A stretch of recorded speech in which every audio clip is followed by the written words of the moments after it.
السلام عليكم ورحمة الله وبركاته.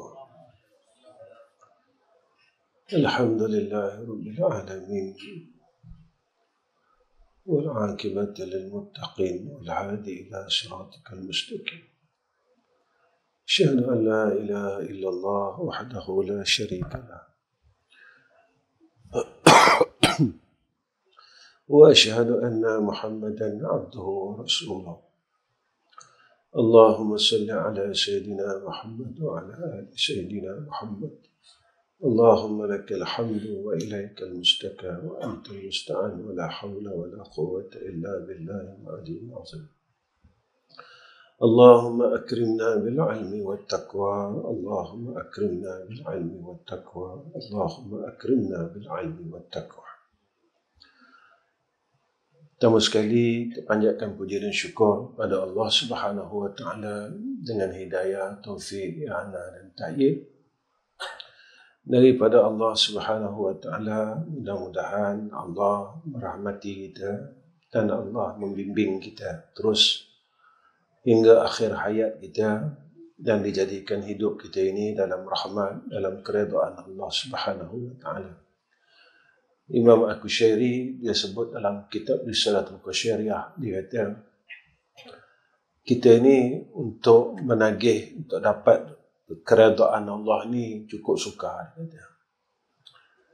Tetapi kita berharaplah Allah meredai kita, ya. Kerana kita banyak melakukan salah silap untuk kita menuntut redha Allah Ta'ala. Jadi kesilapan kita itulah yang menyebabkan kita tidak memperolehi keredaan Allah. Jadi kita berharap semoga Allah memberikan keredaannya atas kita ni tadi. Walaupun kita ni tadi masih tidak mampu untuk berbuat sepenuhnya apa yang Allah perintahkan ke atas kita, tapi kita ada harapan.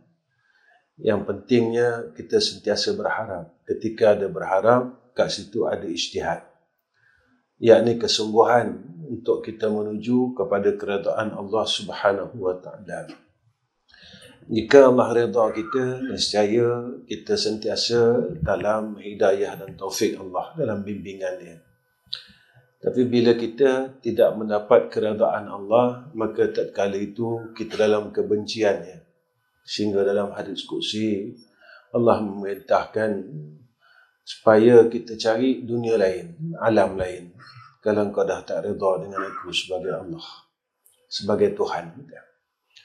Jadi sebenarnya bila kita mengaji, bila kita kaji ilmu, waktu itulah menjadikan kita ini semakin hampir kepada Allah.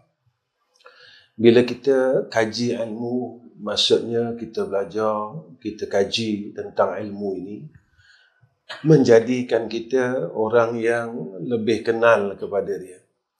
Bila kita mula kenal Dia, lahir perasaan-perasaan yang Allah kurniakan bagi orang yang mahu mengenalnya.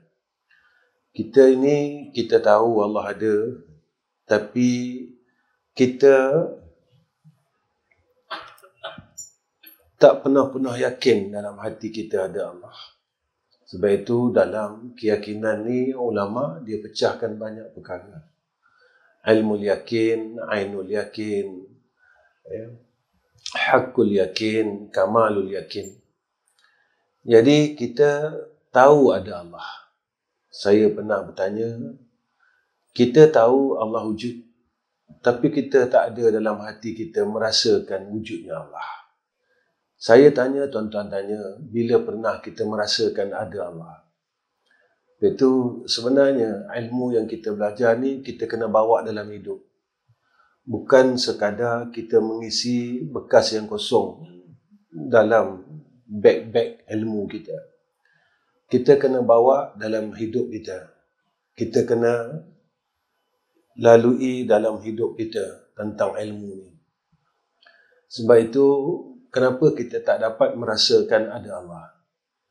Sebab banyak benda yang telah kita wujudkan dalam qalbun kita. Banyak sangat benda yang wujud dalam qalbun kita, dalam hati kita, dalam roh kita. Sebab itu sehingga kan bukan kita tak merasakan ada Allah. Sebab banyak benda yang kita lahirkan dalam hati ni.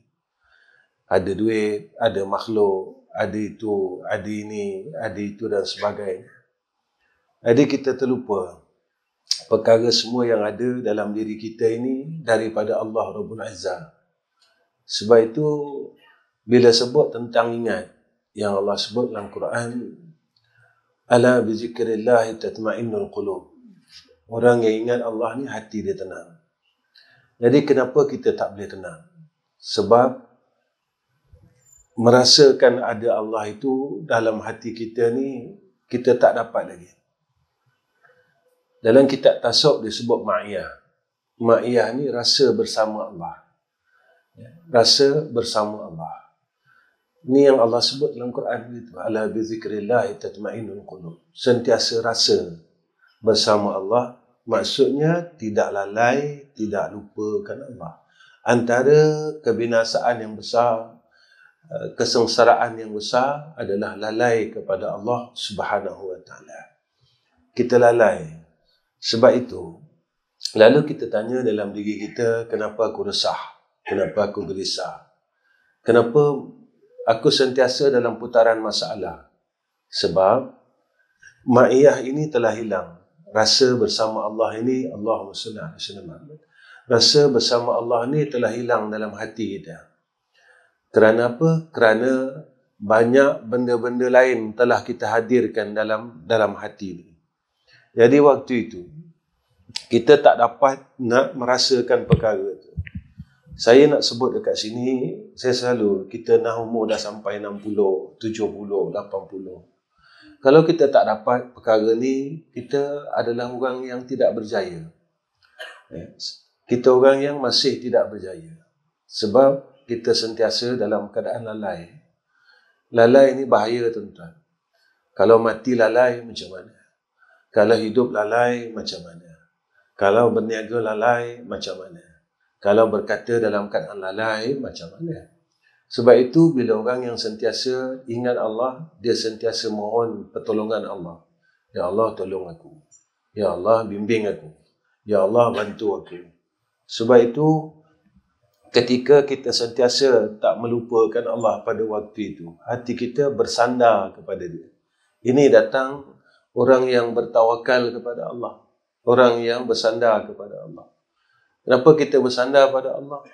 Sebab kita belajar sifat 20. Sifat 20 pecah dua. Satu, sifat istighna. Dua, sifat iftiqar. Kenapa kita nak bersandar dengan Allah? Satu, dah tak ada tempat lain lagi yang boleh kita bersandar kerana Allah ini zat yang maha kaya. Allah dia bersifat dengan sifat yang maha kaya. Jadi kita bersandar kepada zat yang maha kaya. Jadi sebab itu kita yakin. Kita tak bersandar pada perkara lain. Jadi kenapa kita nak bersandar kepada zat yang maha kaya? Sebab tak ada yang lebih kaya daripada Allah Subhanahu wa taala. Kedua, iftiqar. Iftiqar ini tak ada tempat lain. Semua makhluk ini berharap, berhajat kepada Allah. Allah tak berhajat kepada kita. Jadi bila kita yakin dekat situ, waktu itu kita bersandar kepada dia. Sebab aku tak boleh nak harap kepada yang lain selain Allah. Sebab kita pegang bahawa selain Allah tidak akan mampu. Selain Allah tidak akan ada daya, tak ada upaya. Yang ada kekuatan, ada tempat menolong kita, semua Allah. Sebab itu, tuan-tuan perasan tak bila berlaku gerhana bulan, gerhana mentari? Khutbah ni, yang ada dalam gerhana bulan, gerhana mentari apa? Suruh orang bertaubat. Isi kandung. Bila semayang sunat gerhana bulan, gerhana mentari, dalam khutbah tu, isi khutbah yang kita belajar begitu. Ajak semua orang balik dengan Allah. Pernah tak kita fikir, kenapa isi khutbah gerhana bulan, gerhana mentari, ajak semua orang balik pada Allah bertaubat. Kalau dalam hidup kita sekarang ni, gerhana terlalu kerap. Kejap keluar bulan, kejap gerhana bulan, kejap gerhana mentari. Rupanya apabila kita tengok pada hadis fitan bahawa tanda hampir kiamat ni kerap berlaku gerhana. Jadi khutbah gerhana ni ajak orang balik. balik kepada Allah, balik kepada Allah, balik kepada Allah. Kita ni kadang-kadang bila kita dapat nikmat, kita mula lupa Allah Ta'ala. Islam ni tak larang untuk kita suka. Islam ni tak larang untuk kita bergembira. Islam ni tak larang untuk kita bersenda gurau. Tetapi kalau kita sampai melupakan Allah Subhanahu Wa Ta'ala, maka kita berada dalam tempat yang paling rugi pada sisi Allah Subhanahu Wa Ta'ala. Betul Nabi kata kat kita, apa dia? Pandanganku adalah ibrah. Setiap yang kita pandang ni jadi ilmu, kata Nabi. Dan diamku adalah zikir. Diam kita itu zikir. Mengingati Allah. Bukan diam kita itu kita mengingati selain Allah. Kita ni bila diam, selalu kita fikir selain Allah. Kita fikir hal dunia. Pernah tak kita fikir bila kita diam, aku ni dah jadi orang baik tidak pada sisi Allah? Bila kita diam, kita fikir, aku ni dah dapat apa yang Allah peruntukkan terhadap orang mukmin, orang soleh. Itu yang selalu saya cakap dalam kuliah saya. Benda yang Allah bagi pada orang kafir, kita dapat. Kan dalam hadis Nabi sebut, dunia ni Allah bagi pada orang yang Allah benci, Allah sayang. Akhirat tak. Akhirat ni Allah cuma bagi pada orang yang Allah sayang. Bila kita tengok dunia ni Allah bagi pada orang kafir, Allah bagi. Rumah Allah bagi, orang kafir Allah bagi. Kereta, orang kafir Allah bagi. Harta, orang kafir Allah bagi. Pangkat, orang kafir Allah bagi pangkat. Tapi Nabi kata, orang kafir Allah tak bagi akhirat. Nikmat akhirat itu tak dapat. Nikmat akhirat itu tak dapat. Sebab itu, apa yang Allah kurniakan kepada salafus salih itu nikmat akhirat. Takhasya', ini nikmat akhirat. Betul orang dalam syurga ni, dia asyik. Dia khusyuk. Sebab apa? Sebab khusyuk ni dia leka dengan nikmat yang ada dalam jannah Allah. Betul ini, dia orang mukmin. Jadi nikmat takhasya'. Orang yang sentiasa hatinya lekat dengan Allah Subhanahu Wa Ta'ala. Terpaut kepada Allah. Pagi tadi saya mengajar di kuliah duha. Ada satu hamba Allah jumpa saya, Ustaz. Macam mana kita nak hidupkan diri kita ingat Allah? Saya tak jawab. Dia kata, apa yang saya buat, hati saya ni, dia kata, saya cuba belajar untuk hidupkan asma Allah dalam hati. Allah, Allah, Allah, Allah, Allah. Siap jantung kita dia akan berdetuk. Tuk, tuk, tuk, tuk, tuk. Kalau kajian perubatan degup jantung ni tak tahulah satu hari berapa ribu kali. Saya tak pakar bab tu. Tapi kalau kita tanya, kalau satu hari berapa ribu kali dia berdetuk, berapa ribu kali kita ingat dia? Tuk, kita ingat tak? Tuk, kita ingat. Jadi kita kena muhasabah. Setiap tuk ni tadi, berapa kali ingat, berapa kali lupa. Dia jantung ini. Tuk, tuk, tuk, tuk, tuk, tanya, berapa kali aku ingat, berapa kali aku lupa. Dan sampai satu masa, dia tak ada berbunyi dah, tuan-tuan. Masa tu dia tak ada berbunyi. Kenapa tak ada bunyi? Sebab waktu itu datang waktu pembalasan. Waktu berhenti bunyi tadi, waktu datang pembalasan. Waktu datang pertanyaan. Sekarang ni, waktu kita menzahirkan akan keimanan Islam ihsan. Masa ni. Tuk. Ingat tak? Duk. Ingat tak? Duk. Ingat tak? Duk. Ingat tak? Maka kita muhasabah diri kita. Berapa kali degupan jantung kita ingat, berapa kali degupan jantung kita lupa. Baik. ketika kita mengingati sebanyak mana degupan jantung, maka kita dalam rahmat Allah Subhanahu wa ta'ala. Sebab orang yang sentiasa ingat Allah dalam rahmat. Orang yang sentiasa tak lupa Allah dalam rahmat. Orang sentiasa tak meninggalkan Allah dalam rahmat. Itu je sebenarnya, tuan-tuan. Jadi kita tanya, kenapa aku tak boleh buat? Sebab aku tak mau buat. Kenapa aku tak mau buat? Sebab kita masih tertambat dengan nafsu kita. Siapa yang tak bagi kita buat? Nafsu kita. Nafsu kita ikat kita. Maka tali-tali ikatan ini yang perlu kita lepaskan. Yang nafsu ikat kita dengan tali apa? Tali malas. Lepas tali malas. Yang nafsu ikat kita dengan tali apa, tuan-tuan? Tali sombong. Lepas tali sombong.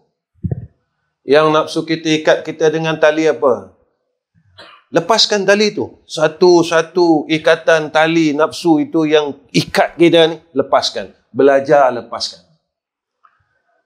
Ketika lepaskan ini, waktu itu nafsu tak boleh ikat kita. Kita terlepas daripada ikatan nafsu. Waktu itu datangnya tempat nafsu mutmain, tenang. Kita dah tenang dah. Sebab kita dah terlepas daripada ikatan nafsu. Jadi, tak payah mengaji bab ni, Ustaz. Jangan. Ia mempengaruhi hidup. Dia mempengaruhi hidup. Dia mempengaruhi jalan rasa. Yang rasa ni apa? Kenapa kita tak tenang? Sebab benda ni. Kenapa tak berkat? Sebab benda ni lah. Itu saya kata kita semayang, puasa sunat, baca Quran. Tapi kita masih dalam lingkungan yang kita tak boleh lepaskan diri kita. Sebab benda ni kita tinggalkan. Kadang kita tanya, saya ajar dah anak saya Quran, isteri saya bawa mengaji, saya dah tunjuk, kenapa saya tak boleh dapat? Sebab kita tak lepaskan ikatan tu. Pagi tadi saya beritahu dalam kuliah, saya kahwin 35 tahun, tuan-tuan. 35 tahun. Anak sulung saya 34. 35 tahun, isteri saya tak pernah naik suara dengan saya. Tak pernah tinggi suara. 35 tahun. Orang tanya kenapa dia tak pernah. Dia baik sangat. Tanya kan. Baik sangat kan? Sebab saya tak pernah tinggi suara dengan isteri saya 35 tahun.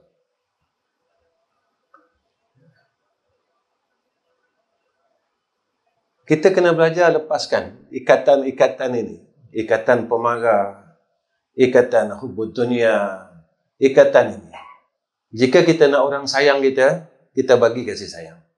Jika kita nak orang terima kasih dengan kita, kita berterima kasih dengan orang. Jika orang nak berlembut dengan kita, maka berlembut dengan orang dalam hidup ni. Sebab itu, tuan-tuan, kita kena fikir apakah aku lebih baik daripada dulu. Kalau dulu kita seorang yang pemarah, kita kena tanya diri kita, boleh tak aku jadi orang yang lembut hatinya? Kerana lembut hati itu adalah perintah daripada Allah, perintah daripada Roh. Baik, kita tanya, kenapa aku perlu hati aku lembut? Sebab Nabi kata, pintu kebaikan itu akan terbuka pada orang yang mempunyai hati yang lembut. Apa tanda hati yang lembut? Iaitu kasih kepada sekalian makhluk Allah Subhanahu wa ta'ala. Itu dia.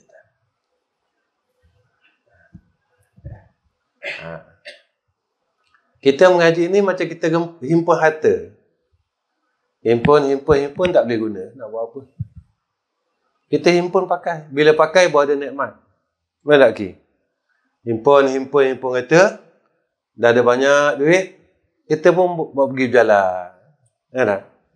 Apa kita seronok? Ini rasa penat lelah kita. Tak? Kita dah himpun duit, himpun. Kemudian kita pakai kereta tu. Tak? Macam sini paling dekat. Mana selalu orang pergi? Pergi Thailand. Kumpul duit, pergi Thailand jalan. Oh, sampai sana seronok kan, sedap ada kan. Sebab apa? Kita rasa penat kita kumpul duit. Begitu juga, kita penat himpun ilmu.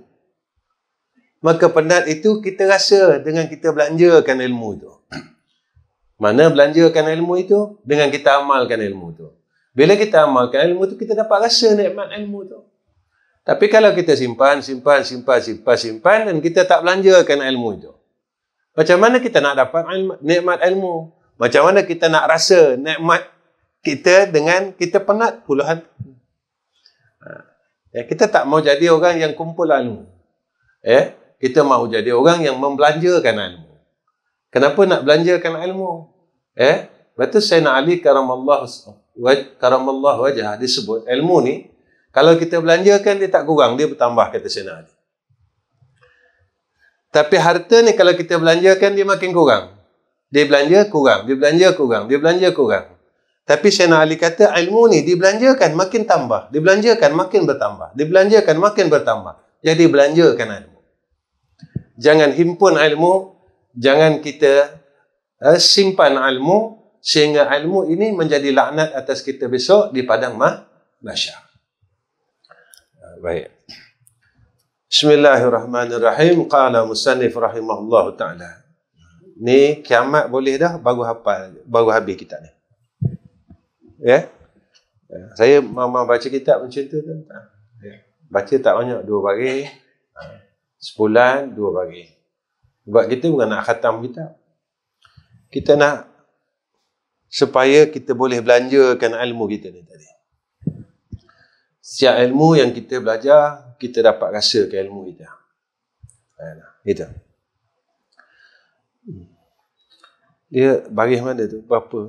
Ke bawah 1, 2, 3, 4, 5, 6, 7, 8. Kemudian Allah Ta'ala lazimkan bapa engkau mengasihi nafkah hingga balik. Baik. Hidup kita ni Allah atur dah. Daripada rahim, rezeki kita, kehidupan kita, cara hidup kita, Allah atur dah. Allah atur dah. Bila kita lahir, dah tumbuh gigi, kita lahir, lalu kita menerima nafkah daripada bapa kita. Rezeki, ayah kita beli baju, sekolahkan kita. Baik, perkara ini perlu kita ingat. Perjalanan dunia ni telah diatur oleh Allah. Perjalanan dunia ni telah diatur oleh Allah. Saya kuliah duha di satu madrasah baru ni. Kalau tak silap saya, cerita ni baru lagi. Saya kata saya tak tahu, saya tak tahu yang saya jadi macam ni hari ni. Padahal saya periksa tuan-tuan, kalau sekolah agama tak pernah jatuh nombor 2. Sekolah agama. Sampai kawan-kawan kata ayah saya ni memang bagi nombor 1 tu kat saya, tak nak bagi ke orang lain. Sebab ayah saya tu guru kelas saya. Kawan-kawan kata, bolehlah, kata ayahmu tu guru kelas dia kata. Tahun 1 sampai tahun 6. Tak pernah jatuh nombor 2 tuan-tuan. Sekolah agama. Sekolah kebangsaan saya tak pernah jatuh lebih daripada nombor 4. 1, 2, 3. Tak 1, 2, tak 2, 3, tak 3, 1. Itu dia. Habis penilaian, cikgu saya dia dapat tawaran masa tu maktab sains, bukan sekolah, bukan MRS, maktab masa tu kan. Tak silap saya lah. Dapat masuk sekolah saya. Tapi ayah saya tak bagi. Tuan-tuan, hidup ni sampai sekarang, bila saya dah tua gini tuan-tuan, saya kata apa? Mujur saya tak masuk bahagian akademik. Kalau tak, saya tak boleh datang pada media ni.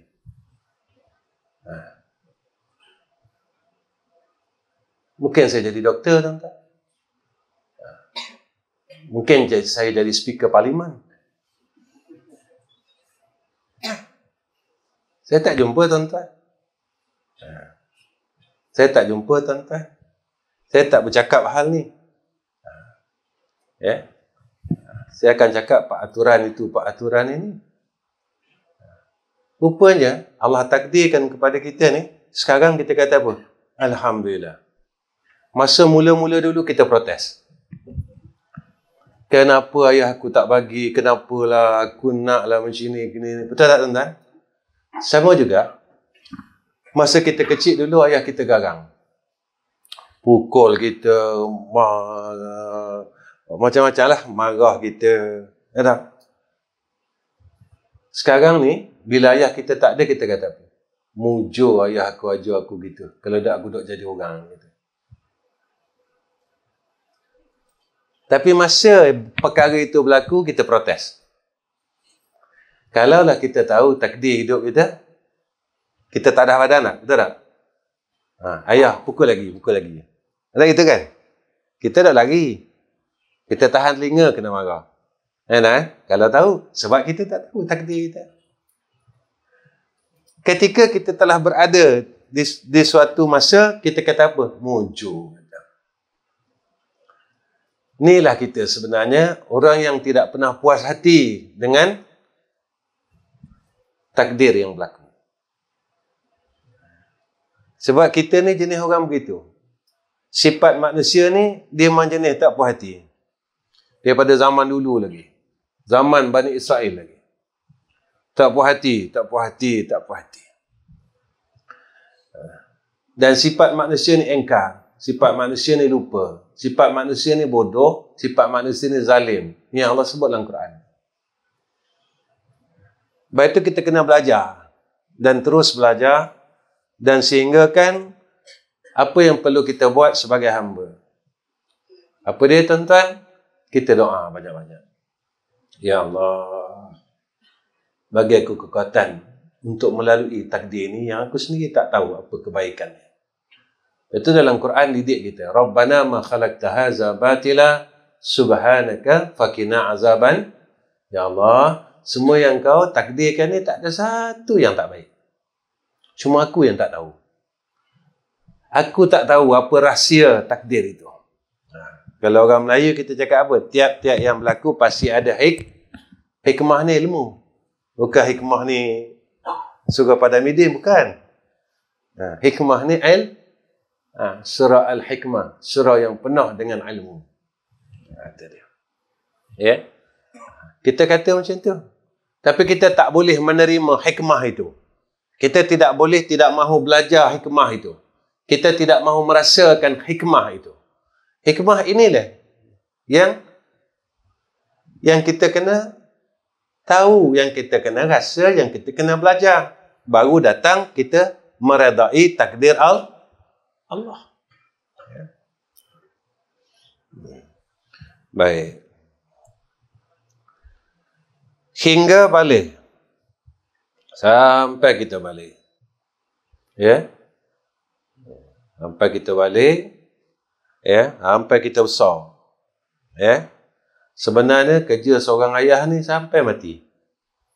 Dulu kita ingat bila dah kahwinkan anak selesai.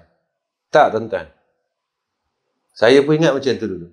Sebelum saya kahwinkan anak, saya ingat besok anak perempuan ni dah kahwin, lega lah.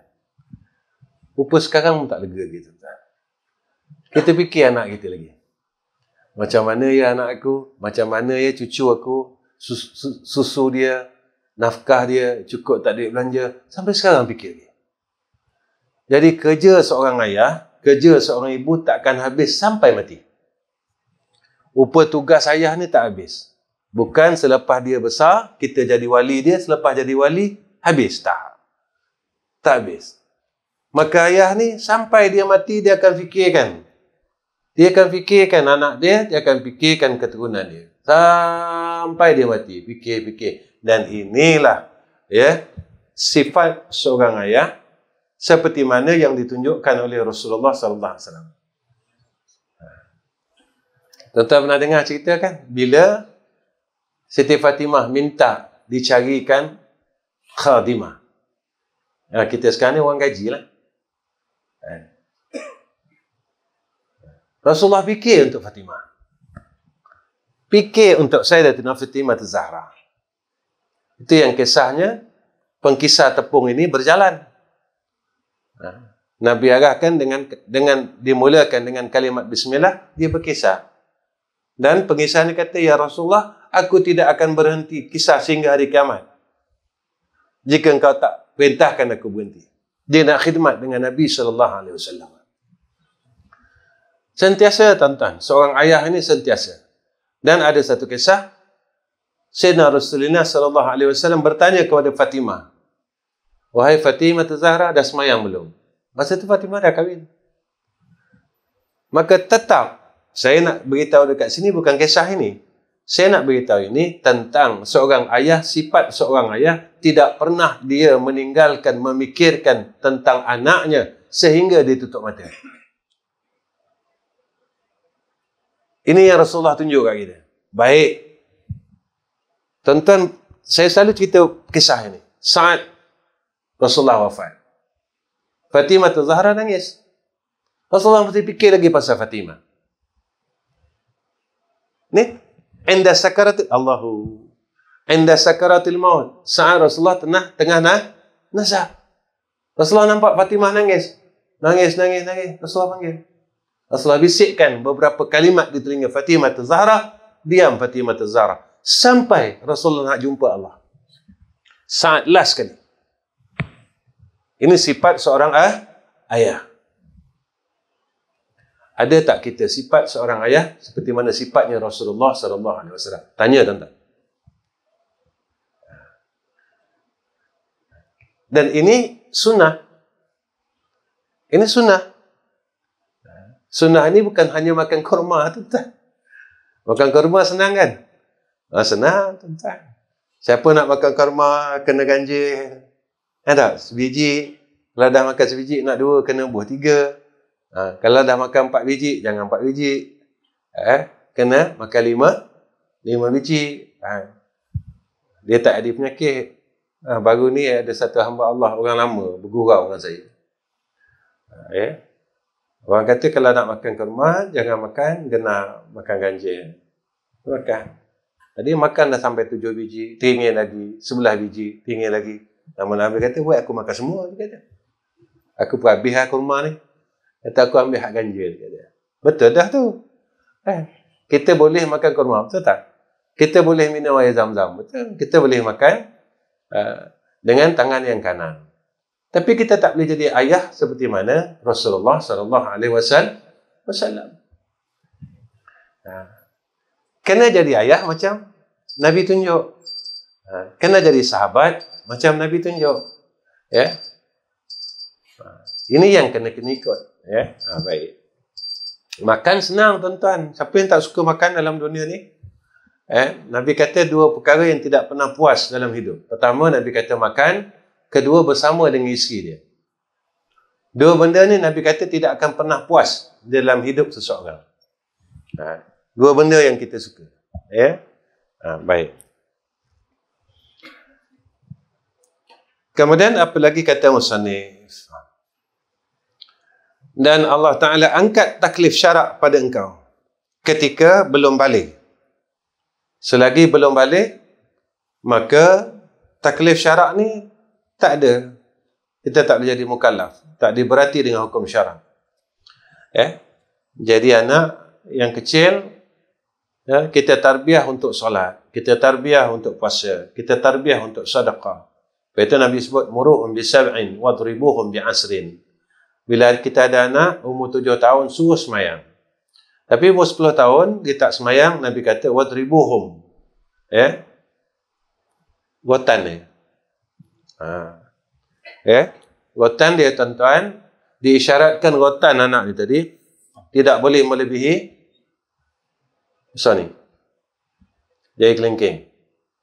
Ni 10 tahun. Kalau 40 tahun tak selesai semayang lagi, besar ni. Itu kena kayu besar ni.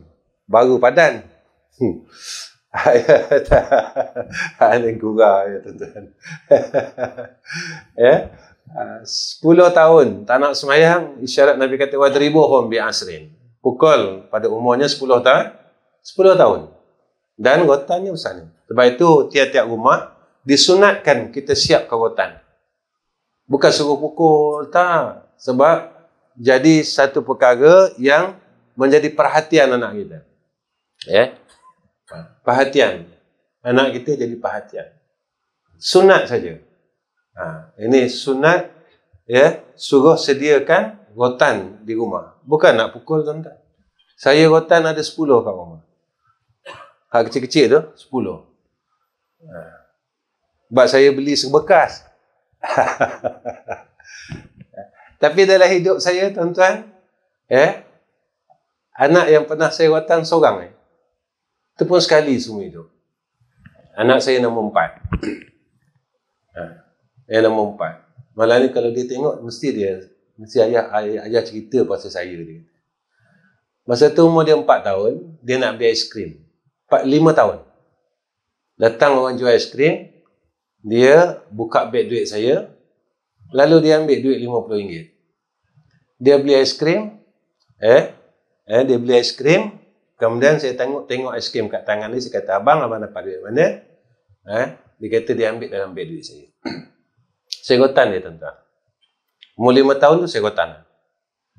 Itulah pertama kali saya rotan, itu yang terakhir saya rotan. Sekarang umur dia hampir 30 tahun. Hampir 30 tahun. Dan dia ingat saya rotan umur 5 tahun. Sampai sekarang, anak-anak saya semua tak berani buka beg duit saya. Dia tak berani buka. Kalau dia nak duit, dia akan ambil beg duit saya, dia bagi ke mak dia.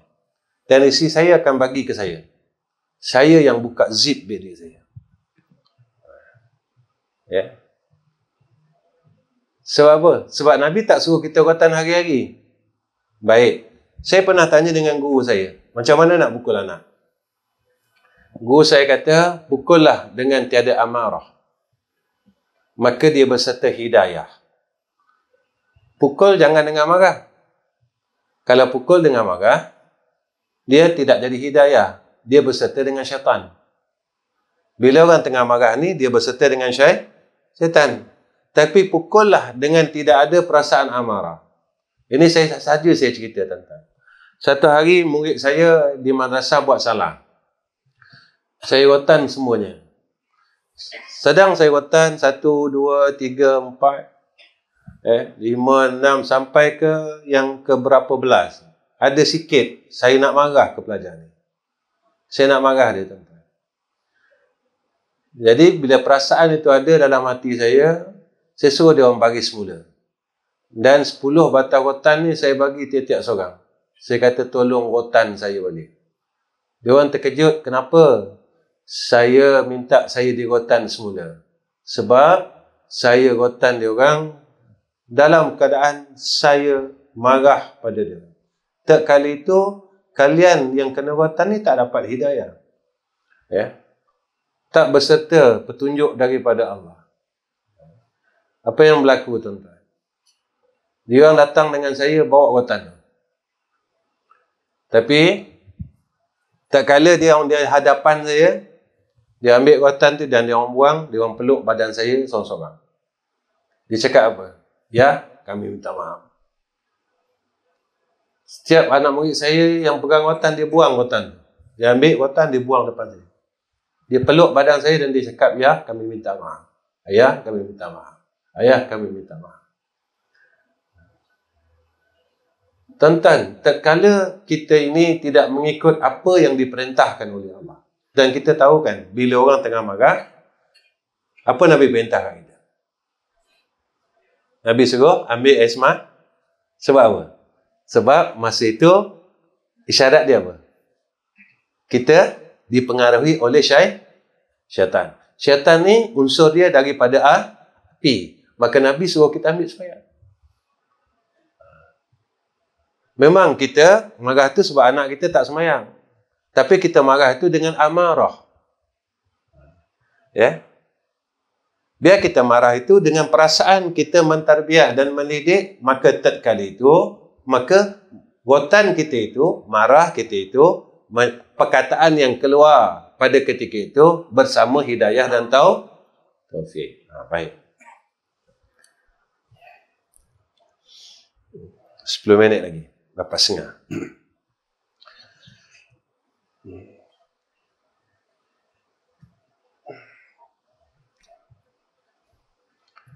Jadilah engkau, dan kemudian, bukan. Kemudian, lepas kita dah balik, kita tak ditaklif dengan hukum syarak. Ya. Kemudian jadilah engkau orang yang kahlata. Ini wallahu alam. Sentiasa tolong dan kurnianya kepada engkau. Ya. Mana kita jadi orang yang dewasa pada waktu itu. Ya. Abang ada catatan masa tu? Tak ada. Apa kalimat tu? Ada? Ada kalimat tu? Catatan abang maksud dia apa? Tak, saya tak ingat. Ya, tak apa, kita lepaskan. Takut kita huraikan pada perkara yang tak tepat. Tapi kalau ikut daripada kesepadanan kalimat, lepas kita akhir balik, mana kita jadi dewasa. Perjalanan tu jadi dewasa. Maka datang pada waktu itu pertolongan dan kurnia. Ya, kita jadi kuat.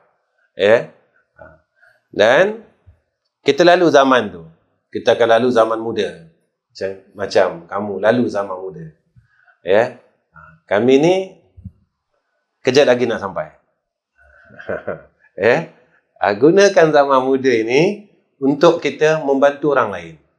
Gunakan zaman muda kita untuk kita berbuat kebaikan. Buat kebaikan ni tak susah. Atau dalam hadis Nabi kata senyum itu baik. Bantu orang lain itu baik. Kita nampak orang tua nak lintas jalan. Apa salah? Pakcik boleh saya tolong. Dalam keadaan dia berat, tangan dia, pakcik boleh tak saya tolong? Nak tolong bawa barang aja. Kita jadikan hidup kita bermanfaat pada orang lain. Inilah orang yang paling baik, orang yang disayangi oleh Allah, hidup dia sentiasa bermanfaat dengan orang. Hidup kita bermanfaat dengan orang. Walaupun kita tak dapat bantu banyak, tetapi kita bermanfaat. Manfaat ini, tuan-tuan, pada sisi Allah. Allah angkat tempat kita. Allah angkat tempat kita. Ini yang kita mahu. Tuan-tuan, pada zaman Nabi Allah Ibrahim AS terbakar. Seekor burung nak tolong padamkan api yang sedang membakar Nabi Allah Ibrahim. Dia kata, ya Allah, aku cuma bantu. Aku cuma mampu bantu padamkan dengan paruh aku, dia kata. Kalau ikut logik, tak boleh padam, tuan-tuan. Kata dalam hadis, jangan kita meremehkan akan kebaikan yang kecil. Jangan remehkan, tuan-tuan. Kebaikan yang kecil ni jangan remehkan. Walaupun kita nampak, kita keluar surau, kita nampak lampu tandas ni tidak terpadam, kita pergi tutupkan. Maka itu satu kebaikan. Mungkin kebaikan itu yang diterima oleh Allah. Macam kisah pelacur yang memberi seekor anjing minum air dengan kasut dia. Dalam keadaan yang dia ikhlas. Itu yang diterima Allah. Kita belum tentu lagi baca Quran ini diterima atau tidak. Zikir kita diterima atau tidak. Ketika kita dapat melihat ruang kebaikan itu, tiba kita tengok, kan, lampu tandas ini masih menyala, kita pun pergi tolong tutup. Dalam keadaan yang kita ikhlas tutup, tuan-tuan. Ya.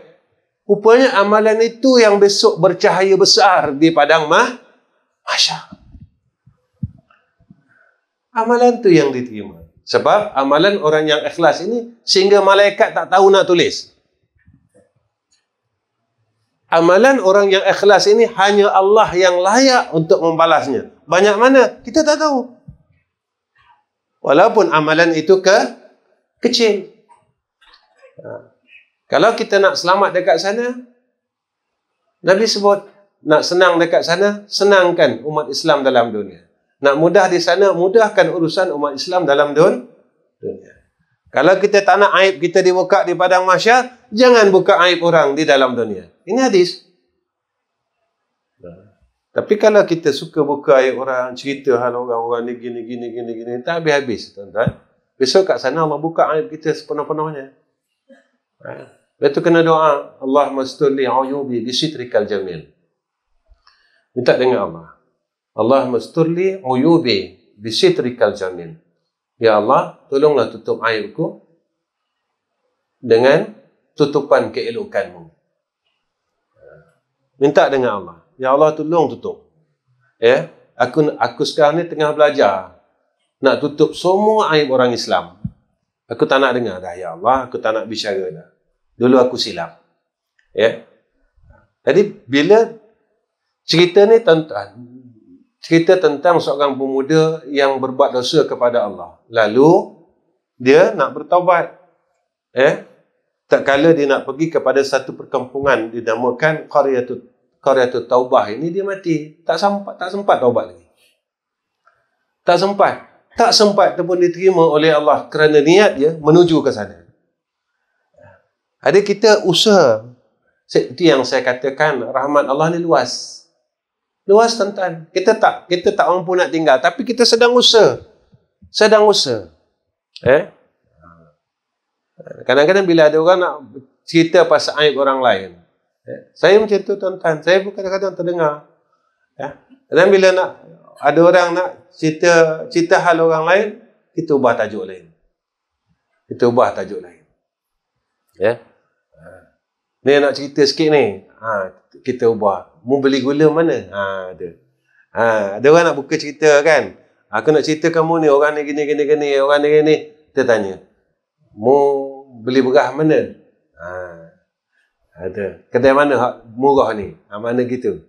Maknanya kita ubah topik itu. Kita ubah topik cerita itu kepada topik yang tidak menjadi asbab kepada dosa. Aku beli sini, gula sini, aku beli beras sini. Sini murah lagi.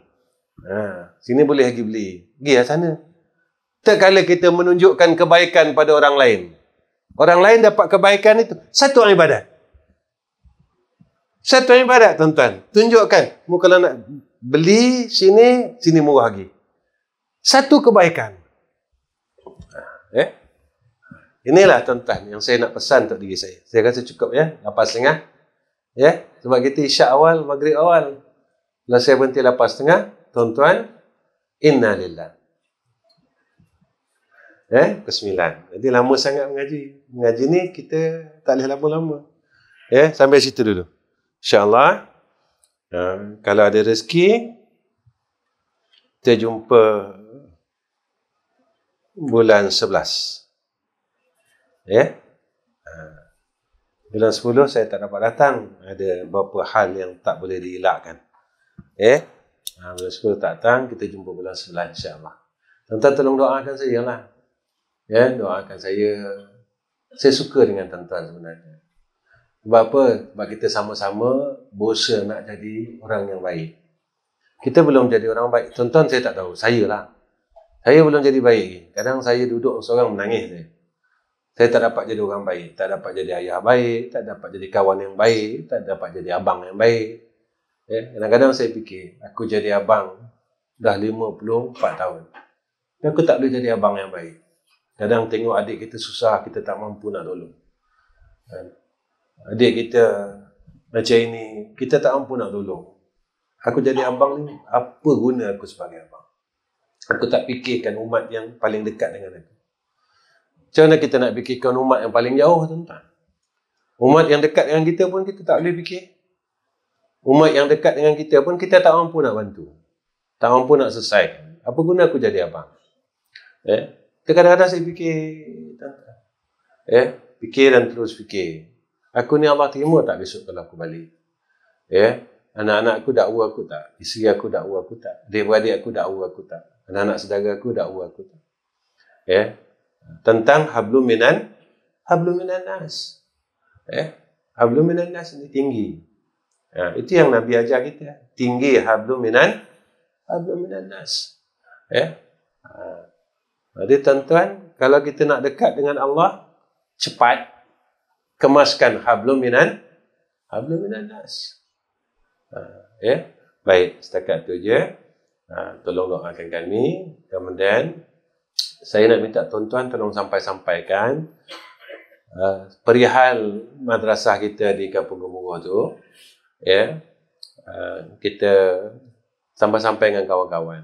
kita sedang nak cari duit untuk beli pintu. Kos dia tu Din dalam 23,000. Tuan-tuan sampai dengan kawan-kawan ni. Jadi kalau dapat pasang pintu besok, kalau dalam dia tak ada kapet pun tak apa, kita semayang atas semen dulu. Kan? Jadi kita pasang pintu dulu, sekarang dah cat. Kita susun sampai-sampai kan. Tolong sampai. Mu ada tak rezeki lebih nak buat pintu masjid? Mudah-mudahan pintu tu jadi asbab namamu tertulis di syurga Allah. Kita macam ni lah. Kita basuh zaman silam kita dengan perkara kebaikan yang masih mampu kita buat. Macam tu je. Kita cuci, bersihkan, kafarahkan, segala kesilapan kita dulu dengan peluang yang Allah berikan kepada kita. Sampai satu masa tuan-tuan, duit ni tak boleh pakai dah. Masa bila? Masa berlakunya EMP. EMP ni apa? Electromagnetic Pulse. Satu dunia tak ada current, tak ada elektrik, tak ada apa. Tak boleh buat transaksi. Nak keluar duit macam mana? Macam mana nak keluar duit? Tuan-tuan nak pergi bank tak ada api. Jadi sementara boleh keluar duit ni, keluarkan duit. Jangan keluar duit pergi songkla. Pergi mari songkla, pergi mari. Dah dapat pahala mana? Boleh sontam je tuan-tuan. Sontam ni banyak, belambak. Kalau orang tani kata belana. Sontam ni. Belah kot ni belana. Orang tani tu. Tak ada dapat ke? Pergi mari sebulan 2 kali pergi songkla. Pergi yala. Tak ada apa tuan-tuan, pergi tengok apa? Tengok pantai. Jalan. Tapi kita orang pandai, saya melihat kebesaran Allah, dia kata. Memang sungguh. Pergi pantai, memang banyaklah kebesaran Allah. Betul? Kita orang pandai, maka sebab itu besok, di akhirat, Allah kata apa? Al-yawma nakhtimu ala afwahihim, wa tukallimuna aydihim, wa tashhadu arjuluhum, bima kanu yaksibun. Sebab masih hidup, mu bijak cakap. Aku tutup mulutmu. Hak yang betul, siapa dia? Kakimu. Kakimu nak bohong.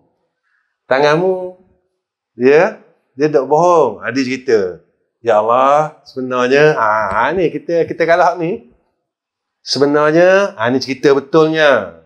Sebab mulut kita pandai memberi alasan. Jadi, supaya kita tak tambah beban kita kat sana. Tak ada apa pun tuan-tuan. Kita gunakan kesempatan hidup kita untuk buat baik. Baik. Wallahu'alam. Wa akhir kalam. Assalamualaikum warahmatullahi wabarakatuh. Bismillahirrahmanirrahim. Alhamdulillahirrahmanirrahim. Allahumma salli ala sayyidina Muhammad wa ala ali sayyidina Muhammad. Ya arhamar rahimin, ya karim. Ya Allah, tolonglah pimpin kami. Kami nak jadi orang baik. Kami nak jadi orang saleh, ya Allah. Tapi kami tak kuat. Ya Allah, tolong pimpin anak-anak kami, isteri kami, supaya kami dapat berhimpun bersama-sama mereka besok dalam syurga Engkau, ya Allah. Ya Allah, ya Tuhan kami mengaku, kami tidak ada kemampuan untuk jadi hamba Engkau yang baik. Tapi tolonglah pimpin kami, jaga lidah kami, jaga amalan kami, jaga hati kami, agar kami tidak terpesong daripada jalan Engkau, ya Allah. Ya Allah, kami tak ada daya dan upaya. Tolonglah bersihkan hati kami, ya Allah. Sehingga tidak ada lagi cinta selain daripada Engkau. Dan juga Sayyidina Rasulullah Muhammad sallallahu alaihi wasallam. Ya Allah, ya Rahman, ya Rahim. Tolonglah bersihkan hati kami daripada segala yang membingungkan kami, ya Allah. Tolonglah, ya Allah, bersihkan hati kami daripada segala perkara yang menyebabkan kami lupa kepada Engkau, ya Zal Jalali wal Ikram. Wassallallahu ala Sayyidina Muhammad wa ala ali Sayyidina Muhammad walhamdulillahi rabbil alamin.